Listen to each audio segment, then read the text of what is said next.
Well, hey there guys, welcome back to the farm. Today's video, I want to actually give you guys like house updates because we've changed a lot about what we're doing and like with rooms and stuff in the house. And the biggest thing, and if you guys have followed my family for any amount of time, like on our old vlogging channel, which we don't vlog on anymore, this is a big deal. My two oldest children are currently sharing a room and it is working.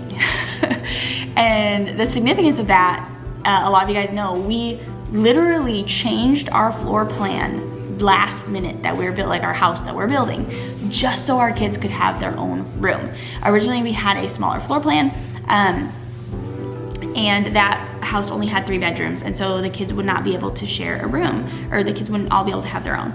And we had tried on multiple occasions to get our kids to share, and I'm not gonna like go into super detail because it's like their business, but it just didn't work. You know, I've mentioned we have neurodiversity in our home, and it wasn't that I thought they could never share, but at a young age I just felt like the coping mechanisms were not there yet to be able to share a space, and like that's fine. And because, you know, having your own room is not a necessity. Like, most people grow up sharing a room at some point unless it's like a family of 1 or 2 kids, right? It's definitely a privilege to be able to have your own bedroom. But because we have the financial means to be able to get the bigger house and just make things a little bit easier for our kids while they're young still, you know, we decided we would just upgrade the floor plan. And so we did that. And I definitely don't regret that decision because in our original floor plan, we didn't even have a garage. I don't know what we were thinking, like not having a garage, especially moving like away from the barn with this house. Like, we're not as close to the barn anymore. It's a very good thing on many levels that we upgraded our home to what we did. So I'm very glad that we did that. But as I said, like, they're sharing and it's going great, but that means we have an extra room now because Rennie isn't staying in the little room. We moved her to Aries' room, so she has a bigger room, obviously. And so we have the old, like, what was the dining room. So quick refresher for those that like don't know. Originally when you walked in the house, this was open and it went to the dining room. This closet was here. The fridge was over there. It was like a small, shallow pantry, double wide pantry back here. So the dining room was like, right now, that bedroom like stops where that closet is. It did stop here, right? So fridge, pantry, and then here's that bedroom, which was the dining room. So originally, you know, this went all the way to here, so it was a little bit bigger. So this was Rennie's room, and now it's empty. And right now it's like this haphazardly thrown together guest space that's not decorated. So, you know, naturally having the extra bed and the furniture, I was like, well, we can make it a guest room, which will be awesome. We have guests, we have a place for them to be. And, you know, it just made sense. But then the more I was thinking about it, I was like, I know some people love having a guest room, but for us it feels like wasted space. Unless like I'm gonna have guests every month, I don't want to dedicate an entire room to that. And I know I could do like a day bed, but it's like usually if we have guests, it's like a couple. It's not going to be just like one person. And Murphy beds are way too expensive. One day I would love to build a Murphy bed and like figure out where we could put one for guests. That would be great. And also, like, a lot of our guests and friends that we have are also like mutual friends and family of either Ryan's parents or my parents, and they're on the property and they have more extra rooms that like they could stay with them too. So it's like, it just didn't make sense to use this space for that. And so then I was like, okay, well, we could make it into like an office for me. Obviously, I jokingly mentioned it to Ryan, but I knew he would say he didn't want this as an office because it's too close to the main living area. Like, there's the kitchen, the living. He works from home, but he's on the phone all the time. A lot of times with clients, he can't be this close to like all the chaos. So he likes his little office nook in our bedroom still. So that's where he's staying. I was like, it'd be nice to have like a little office space for me, and like I could have some of the kids like school supplies and stuff in here so I could get those out of the playroom. Then the other option was like move the playroom in here and then get a baby grand piano maybe and put that in the playroom. Ryan vetoed that. But yesterday Ryan mentioned something and I was like, yep, that's it. A food prep room. Which sounds like, really, you need an entire room for food prep? Well, as homesteaders, we have a lot of like food prep things. And this is what I talked about with like, now that we are, you know, we were minimalists not being homesteaders. Now we are homesteaders as minimalists. We're learning like new things that we need that like other people would not be need. Things like a freeze dryer, a dehydrator. Like, those are big things that, one, like a freeze dryer, that thing weighs a lot. It's not something you want to just pull out to use. Even though dehydrator doesn't weigh a lot, but it's big and bulky. It's not something you want to move around a lot. So we had the idea, well, he had the idea, is to basically make this into a like homesteading food prep room and storage. So like we can store canned and freeze-dried foods. We can have the freeze dryer set up in here and the dehydrator and have them just run in here. Like it just gives us a space, a dedicated space to have to prep all of that. And I was sold right away. I was like, yes, that makes sense. It makes sense for the functionality of our family and being able to just have a space for all that and not have to like shift it all around. Even like being able to have, you know, a space in here that I set the crock pot on a desk to run or whatever, instead of it taking up like counter space out there. So yeah, that's basically what we're going to do. It's gonna be a little bit before like we actually do that. I do like our piano. It does need to be fixed. It needs to be tuned. We have one of the pedals, this pedal, which is the sustain pedal, which is the one like you use the most, broke. So we took the one over here and moved it over there. Yeah, so we need that replaced. Slowly but surely we'll get this thing working well again. Another thing we got is this tapestry, which I hung. I should have listened to my husband. He said it was too low. He was right. So I gotta raise that up. We are getting 3 more nuggets, which you talked about. So like a nugget here, 2 more here. We're gonna change the color of our nuggets. God bless nuggets, love them. My kids play with them all the time, right? So like these are the nugget comfort couches. They're like play couches. One couch comes with this thick base, a thin base, and 2 pillows. So right here is 3 nuggets. I've been editing footage there all morning. I find it very comfortable. I really enjoy it. But we need a little bit more space, and the black, everything shows on it. Like you can see, like, you know, all like the dust and stuff, which would be on a normal couch or anything, but like I vacuum the nuggets every day, which is fine, but like it has to be really, really tedious with this when like I have guests and stuff. So I think we're actually gonna get Sandcastle, which is like a lighter version of this color right here, and I think it'll look nice in this space. So we're gonna get the 3 new nuggets in that color and then get 3 covers, and I'll sell my black covers, which I should be able to sell for a good price because they're discontinued, so that's nice. All right, it is 2 o'clock though, so I have to go, let my parents' dog out because my stepdad has had 2 people close to him in his family pass away this last week, so they had to unexpectedly go to 2 funerals. So kind of not the happiest week, but I am watching their dog for them, so I gotta go take care of her, and then I'm gonna go feed our bottle calf.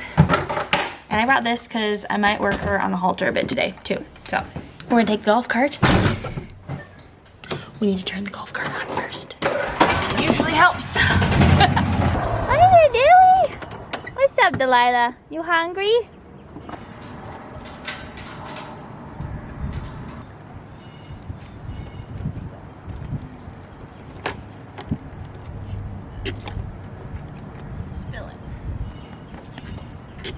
For those that are curious, yes, she eats out of a bucket.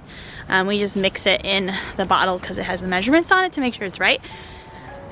Oh, there's my alarm so I don't forget my mom's dog.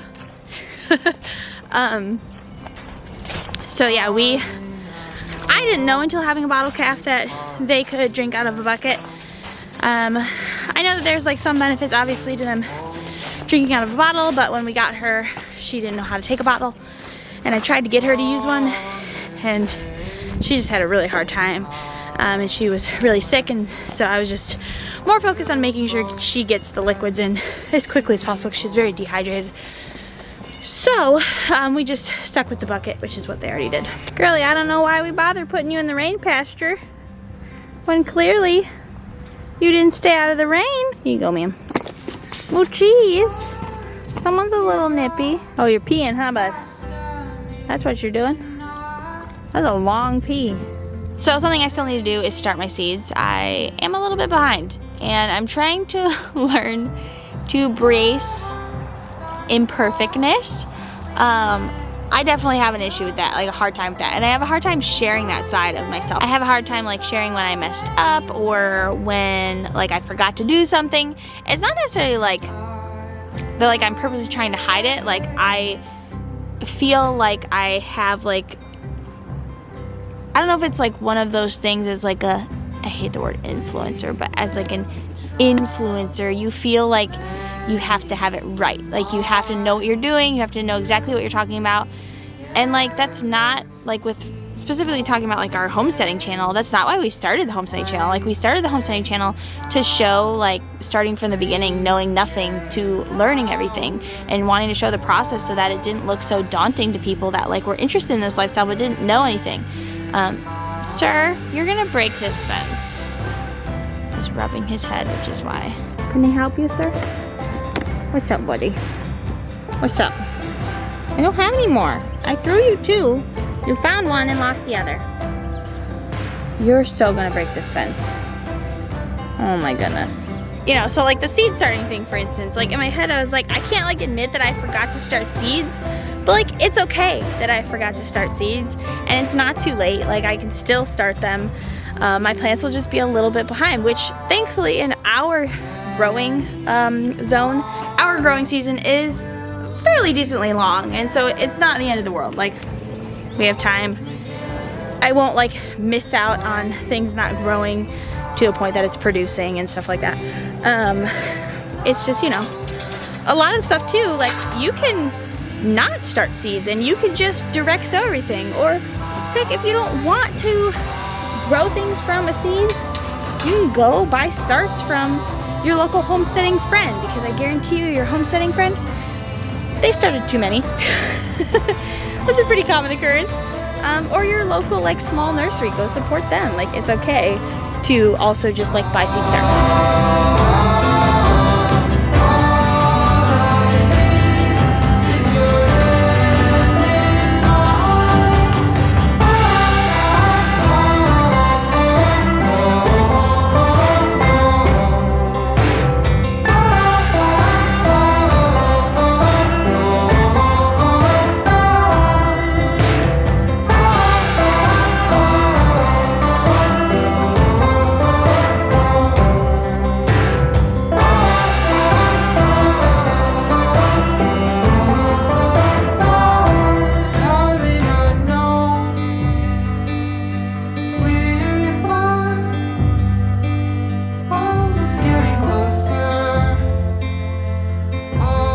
So I thought it'd be fun to include, since like I was talking about the food prep, I got a few new things for the kitchen, like homesteading, cooking purposes.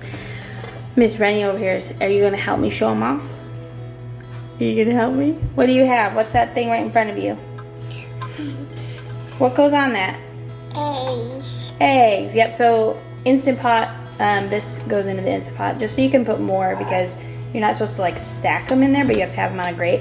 So this one can allow you to hold quite a bit in there to do hard-boiled eggs specifically.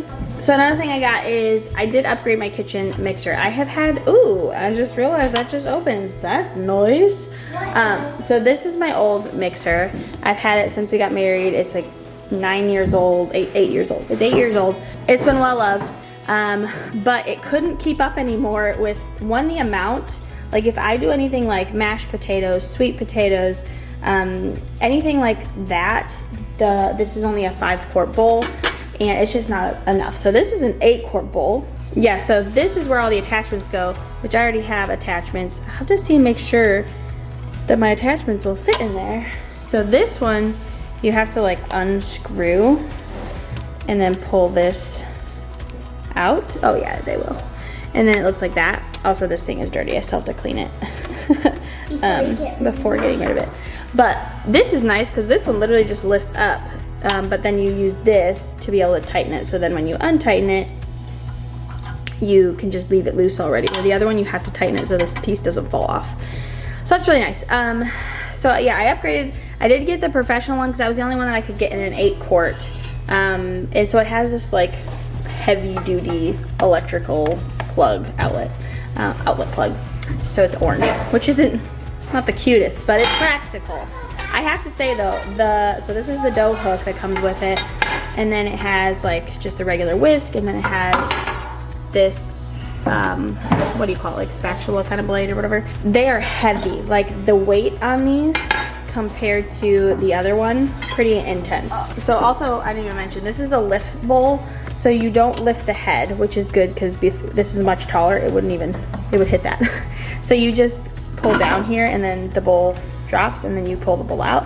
And then when you're going to use it, then you pull it back up. So this is just stir. Aaron, careful, you cannot get on it. And then here's 2. Oh, 4, 6, 8, 10. So on the other one, when you have it at 10, like if I accidentally hit this blade, it wouldn't be the end of the world. It would hurt a little, but it was fine. But like, you would not want to touch this. You wouldn't want to touch this when it's at a 10. Okay, so other things I got these bowls. These things are so cool. I've been wanting to get some stainless steel mixing bowls. These ones specifically, they have tops to them. So it goes like this, and then it has a nice little top, and these are pretty dang secure, I have to say. And the big one, really you can nice. take something out of it. Yep, so the big one has this insert that you can pull out, and then it has these like grater inserts that you can stick in there, and then you can grate your cheese or potato, like whatever it is that you need to grate. You can grate it right into the bowl. So it's pretty neat. So we have a dairy goat and a dairy cow. Our goat is in milk right now, so we're currently milking her. Our cow is currently dried off because she is going to calve by probably the end of the month. So I saw these and I had the idea. They also come with little silicone gaskets to like actually get a good seal. I had the idea to do this for like days of the week. So it comes with 2 of each color. I'll probably need to get more to keep up, especially with our cow, because she's a brown Swiss. We'll get a lot. But basically I can assign a day of the week to a color cap, so I can see like which milk is from which day and make sure that like we're using the oldest stuff first. So yeah, I just thought that would be really helpful in kind of differentiating quickly in our own personal fridge, like how old milk is and whether we need to use it right away or not. I just wanted to give you guys though a little just house update and show you kind of the plans, what we're going to be doing. I definitely will show you guys that process of like changing that room out, the kids' rooms, all that's going to be videos on their own. And then a little haul of some fun kitchen stuff that we got. Like I mentioned in my pantry clean out video and organization, it's different figuring out what you need as like a minimalist in your home when you are also a homesteader. You need a lot more stuff. You cook a lot. And so our kitchen definitely looks very different from other minimalists, but that's okay. Exhibit A, I currently have 2 milking pails and my filter strainer sitting right here from milking this morning. I hope you guys enjoyed this video though. If you are interested in like more of the homesteading stuff and you've only been on this channel, make sure you check out my family's homesteading channel. We go a lot more into detail there and like get to see a lot more of the animals and stuff. So I hope you guys enjoyed this though, and I will see you next week. Bye.